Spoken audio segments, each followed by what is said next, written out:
सीता, इस साल की फसल भी कमजोर हो गई। अब बच्चों का पेट कैसे भरेगा? भगवान पर भरोसा रखो, मेहनत करने वाले का साथ वो जरूर देता है। गरीबी से तंग आ चुका रामू रोज रात को यही सोचते सोचते सो जाता कि काश उसके पास भी थोड़ा धन होता तो वह अपने बच्चों को अच्छे कपड़े, भरपेट भोजन और पढ़ाई का मौका दे पाता।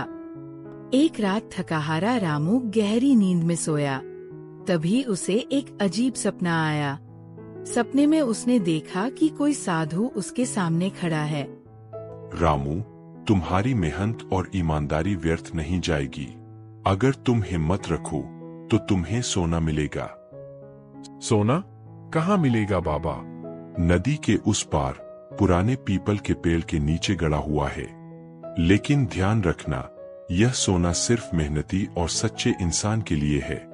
लालच करने वाला इसे कभी नहीं पा सकेगा। क्या यह सच है या सिर्फ सपना? सपनों में ही कभी कभी सच्चाई छिपी होती है। इतना कहकर साधु गायब हो गए। सुबह होते ही रामू ने पत्नी को सपना सुनाया। ये सिर्फ सपना था। हमें अपने खेत में ही मेहनत करनी चाहिए। सोने के लालच में पड़ना ठीक नहीं। पर सीता, अगर यह सच हुआ तो हमारी तकदीर बदल सकती है। बच्चों का भविष्य संवर जाएगा। गांव वाले जब ये सुनते तो मजाक उड़ाते। अरे रामू, सपनों में सोना कहाँ मिलता है? जा खेत में मेहनत कर। अगर सपनों से सोना मिलता तो हम सब राजा बन जाते। लेकिन रामू के दिल में ये सपना गहरा असर कर चुका था। रामू ने निश्चय किया कि वह नदी के उस पार जाएगा। मैं कुछ दिनों के लिए बाहर जा रहा हूँ। अगर मेरा सपना सच निकला तो हम सबकी जिंदगी बदल जाएगी। रास्ता लंबा है। याद रखना, ईमानदारी से ही काम करना, लालच में मत पड़ना। रामू गांव से बाहर निकलकर जंगल के रास्ते चल पड़ा। रास्ते में पक्षियों की चहचहाहट, नदियों की कलकल और हवा की सरसराहट थी। लेकिन उसके मन में केवल एक ही आवाज गूंज रही थी, सोना, सोना। रामू अब अपने गांव से दूर निकल चुका था। धूप सिर पर थी और जंगल का रास्ता लंबा, लेकिन उसके दिल में सोने की चमक हर दर्द को दबा देती थी। रामू एक नदी के पास थोड़ी देर आराम करने के लिए वहां रुक गया। तभी झाड़ियों में खड़खड़ाहट हुई। कौन है वहां? झाड़ियों से एक पतला दुबला आदमी बाहर आया। डर मत भाई, मैं भी मुसाफिर हूँ, नाम है भोला। कहाँ जा रहे हो? बस किस्मत की तलाश में। मैं भी नया रास्ता ढूंढ रहा हूँ। रामू भोला को पहचान नहीं पाया कि वह झूठा और चालाक किस्म का आदमी है। भोला ने सोचा कि ये किसान कुछ खोजने निकला है, जरूर इसके पास कोई राज है। रास्ते भर भोला उससे तरह तरह के सवाल करता रहा। अरे भाई, सुना है इस नदी के उस पार बहुत खजाना छिपा है, क्या यह सच है? तुम्हें कैसे पता? अरे मैं तो ऐसे ही कह रहा था, लगता है तुम्हें सच में कुछ पता है। रामू को एहसास हुआ कि वह गलती से अपने सपने का राज जाहिर कर बैठा है। शाम होने लगी। दोनों ने नदी किनारे पेड़ के नीचे रात गुजारी। भाई रामू, तुम्हें सपना सच लगता है क्या? पता नहीं, पर कोशिश किए बिना कैसे पता चलेगा। अगले दिन सुबह वे दोनों नदी पार करने के लिए नाव की तलाश करने लगे। तभी किनारे पर एक बूढ़े साधु बैठे मिले। बेटा, तुम किस खोज में निकले हो? बस जीवन की तलाश में बाबा। बाबा, यह सोना ढूंढने निकला है। रामू चौंक गया। भोला ने उसका राज खोल दिया। सोना हर किसी को नहीं मिलता। जो ईमानदार होता है वही उस खजाने तक पहुंच पाता है। लालच करने वाला चाहे जितनी कोशिश करे, उसके हाथ खाली रह जाते हैं। बाबा, सोना किसे नहीं चाहिए? मेहनत तो सब करते हैं, पर बिना सोने के कोई चैन से जी सकता है क्या? बेटा, याद रखना, लालच इंसान को अंधा कर देता है। रामू और भोला एक नाव से नदी पार करने लगे। नदी पार करने के बाद दोनों जंगल में आगे बढ़े। कुछ ही दूरी पर उन्हें वही पुराना पीपल का पेड़ दिखाई दिया जिसे रामू ने अपने सपने में देखा था। यह वही जगह है, सपना सच निकला। चलो जल्दी खुदाई शुरू करे। रामू ने एक डंडी से जमीन खोदना शुरू किया। थोड़ी देर बाद मिट्टी में किसी चीज की टकराहट हुई। गड्ढे में से सिर्फ एक पुरानी किताब निकली।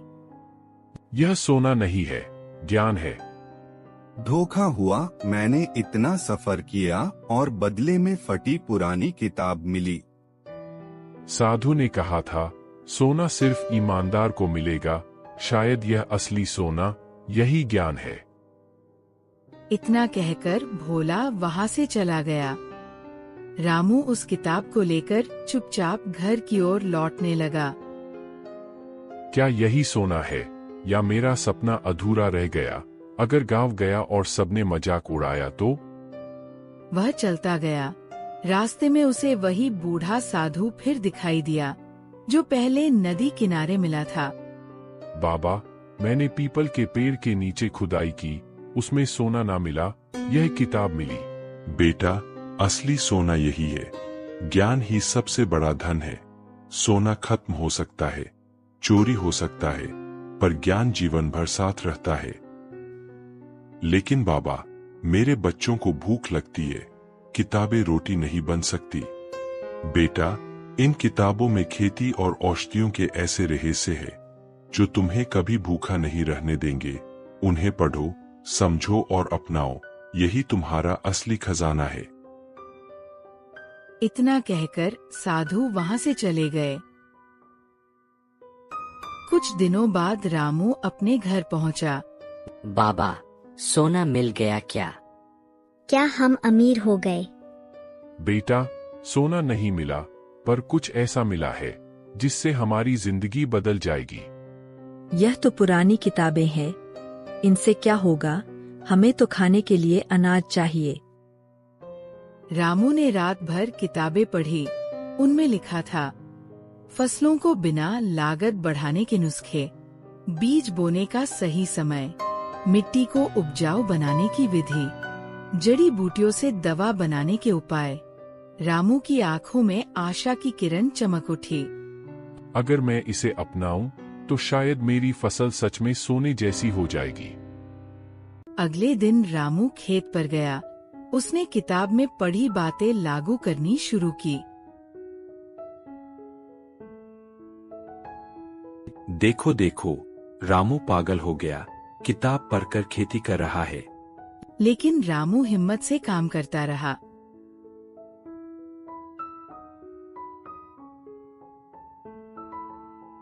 कुछ महीनों बाद जब फसल कटने का समय आया तो सब हैरान रह गए।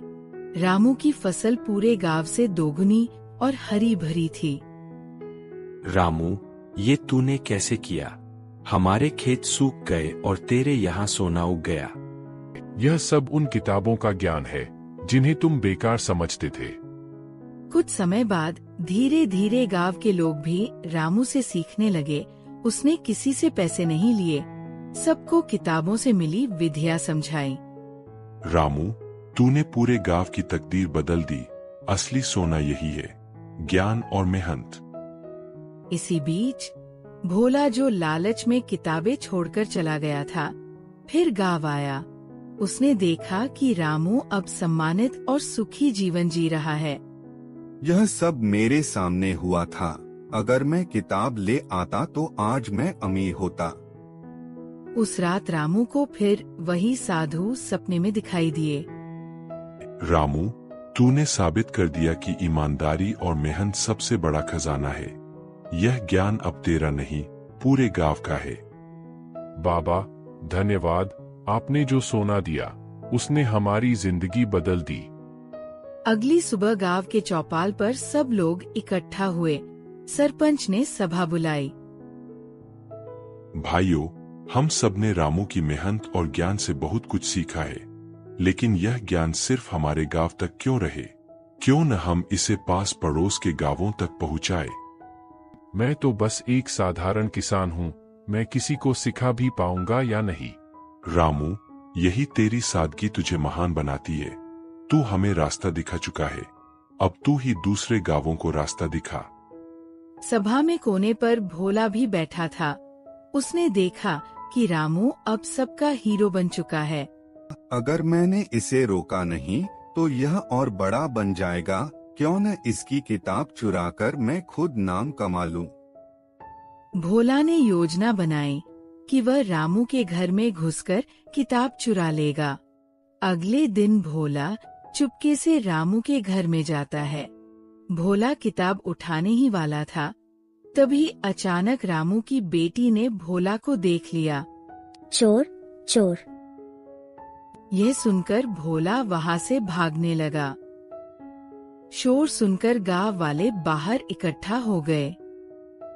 गांव वाले भोला को पकड़कर चौपाल पर ले आए। भोला, तूने चोरी की कोशिश की, और वो भी रामू के घर से। मुझे माफ कर दो, मैं बस अपनी किस्मत आजमाना चाहता था। भोला, तू अभी भी सोने की तलाश में है। मैंने तुझसे कहा था, असली सोना मेहनत और ज्ञान है, लेकिन तू समझना ही नहीं चाहता। भोला, तेरे लालच ने तुझे अंधा कर दिया है। अगर तूने गांव वालों का भरोसा तोड़ा तो तुझे दंड मिलेगा। मुझसे गलती हो गई, मुझे माफ कर दो, अब ऐसा कभी नहीं करूँगा। सुधरेगी जब तू मेहनत करेगा। अगर तू वादा करे कि अब से मेहनत करेगा, तो मैं तुझे भी यह ज्ञान बांट दूंगा। हाँ रामू, मैं वादा करता हूँ, अब मैं भी मेहनत करूँगा। एक दिन गांव में राजा का दूत आया। राजा साहब ने सुना है कि एक किसान ने किताब के ज्ञान से पूरे गांव की तकदीर बदल दी। राजा ने आपको दरबार में बुलाया है। रामू, यह हमारे लिए गर्व की बात है। तू हमारे गांव का नाम रोशन करेगा। मैंने तो सिर्फ वही किया जो सपना और किताबों ने मुझे सिखाया। रामू ने पहली बार अपने गांव से बाहर इतना बड़ा सफर करना था। राजा का बुलावा साधारण बात नहीं थी। रामू, तू निडर होकर जाना, तेरी सच्चाई ही तेरी ताकत है। रामू बैलगाड़ी से राजधानी की ओर रवाना हुआ।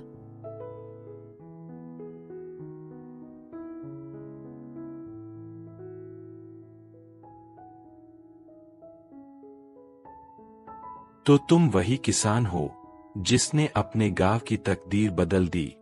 हाँ महाराज, लेकिन मैंने कुछ नहीं किया। यह सब उन किताब का ज्ञान है जो मुझे एक सपने से मिली। सपने में किताब मिली? लगता है यह किसान पागल है। रामू, तुम हमें बताओ कि उस किताब में ऐसा क्या है जिसने पूरे गांव को बदल दिया? रामू ने पूरे आत्मविश्वास से बताया कैसे उसने प्राकृतिक खेती अपनाई, कैसे उसने गांव वालों को लालच छोड़ मेहनत सिखाई, और कैसे किताब ने उसका जीवन बदल दिया। राजा ने उसकी बात सुनकर मुस्कुराते हुए कहा, अगर सचमुच तेरे ज्ञान में ताकत है तो इसे साबित कर दिखा। मैं तुझे अपने एक बंजर खेत देता हूँ। अगर तू उसमें फसल उगा पाया तो मैं तुझे इनाम दूंगा। महाराज, मैं यह चुनौती स्वीकार करता हूँ। अगले दिन सैनिक रामू को एक बड़े खेत में ले गया। वो खेत कई सालों से सूखा पड़ा था, न पानी था, न उपजाऊ मिट्टी। रामू ने उस खेत की मिट्टी सूंघी, फिर मुस्कुराया। किताबें कहती है, हर मिट्टी में जान होती है, बस उसे जगाना पड़ता है। रामू ने काम शुरू किया। उसने गांव के मजदूरों को बुलाकर खेत की गहरी जुताई करवाई। हमने इस खेत में सालों से मेहनत की, पर कुछ नहीं हुआ। यह किसान ऐसा क्या करेगा?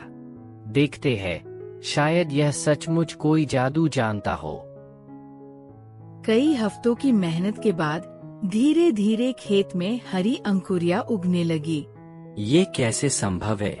यहाँ तो वर्षों से कुछ नहीं उगा। यह सचमुच अद्भुत है। धीरे धीरे अंकुर बढ़कर हरी भरी फसल में बदल गए। पूरे खेत में लहराती गेहूं की बालियां चमकने लगी। जब फसल तैयार हुई तो राजा खुद देखने आए। रामू, तूने असंभव को संभव कर दिया। यह खेत तो सचमुच सोने का खेत बन गया। हमें लगा यह असफल होगा, पर लगता है सचमुच इसका ज्ञान अनमोल है। राजा ने रामू को दरबार में बुलाकर सम्मानित किया। रामू, तू सिर्फ एक किसान नहीं, बल्कि एक सच्चा विद्वान है। मैं तुझे यह खेत और इसके आसपास की जमीन इनाम में देता हूँ। साथ ही मैं चाहता हूँ कि तू हमारे राज्य के मुख्य कृषि मार्गदर्शक का पद ले। रामू राज्य के मुख्य कृषि मार्गदर्शक बनकर राजा के दरबार में अपने परिवार के साथ रहने लगा।